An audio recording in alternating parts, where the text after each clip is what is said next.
Hello मैत्रिणींनो, मी आज तुम्हाला भोपळ्याची थालीपीठ रेसिपी दाखवत आहे। तर सर्वप्रथम मी असा भोपळा म्हणजे दुधी भोपळा म्हणतात त्याला, तो घेतला आहे। आता तो स्वच्छ धुतला अगोदर आणि मग आता चाकूच्या साहाय्याने मी त्याच्यावरची साल काढते आणि त्याचे असे छोटे छोटे तुकडे करते आता।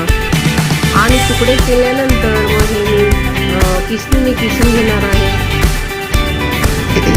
अशा प्रकारे बारीक बारीक तुकडे करून घ्यायचे, म्हणजे आपल्याला किसायला पण सोपे जातात।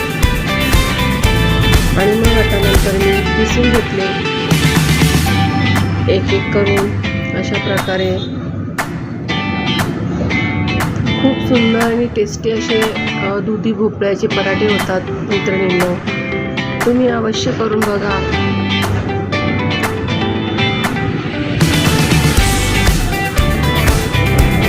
किसून घेतल्यानंतर मी आता स्वच्छ पाण्याने पण धुणार आहे हा किसलेला दुधी भोपळा।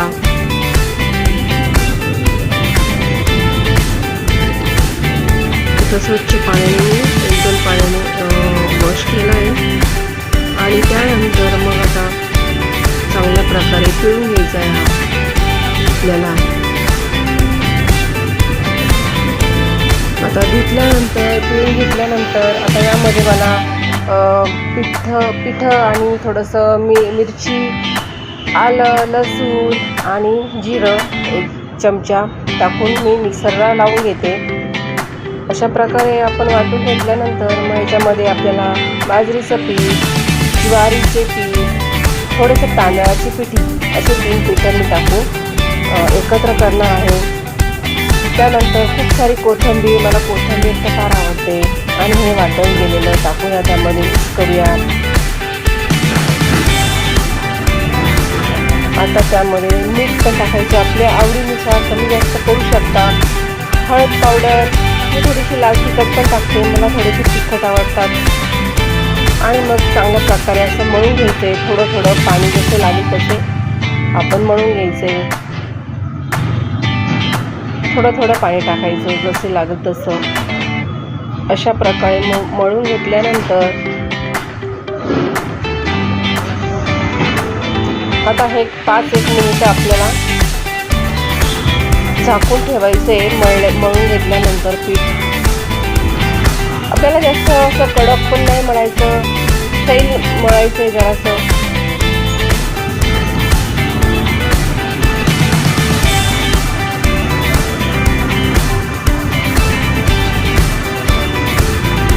आता याला मी झाकून ठेवते एक 5 मिनिटं। त्यानंतर आता आपल्याला दुधी भोपळ्याचे पराठे बनवायचे आहेत।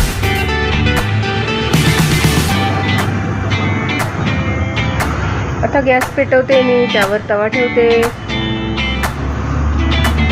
आणि एक स्वच्छ कापडा घ्यायचा कॉटनचा, त्यावर थोडंसं पाणी टाकून आणि अशा प्रकारे गोल गोल गोळे करून थोडासा पाण्याचा हात घ्यायचा आणि अशा प्रकारे थापून घ्यायचं पातळ पातळ असे। आणि नंतर त्यामध्ये असे छोटे छोटे होल पण पाडायचे बोटाच्या साहाय्याने। थोडंसं तेल टाकते मी।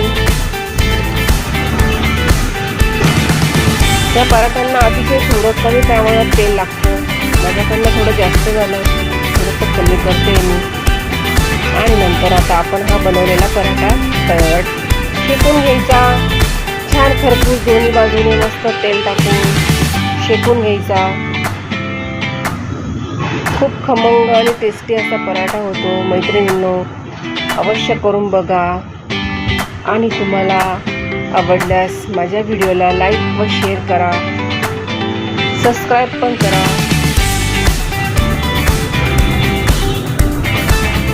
असा दोन्ही बाजूने मी छान मस्तपैकी अलट पलट करून शेकून घेतला। आणि आता दुसरा पण मी बनवत आहे इकडे।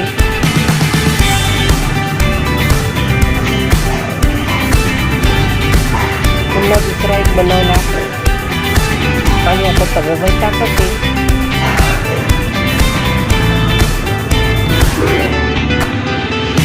थोडं गॅसची फ्लेम वाढवून घ्यायची, त्याला पण उलट पलट करून चांगल्या प्रकारे शेकून घ्यायचा। थोडंसं तेल टाकायचं आहे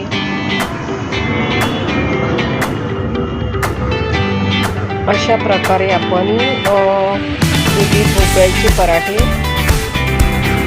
तयार. दुसरा पण आपला पराठा तयार झाला.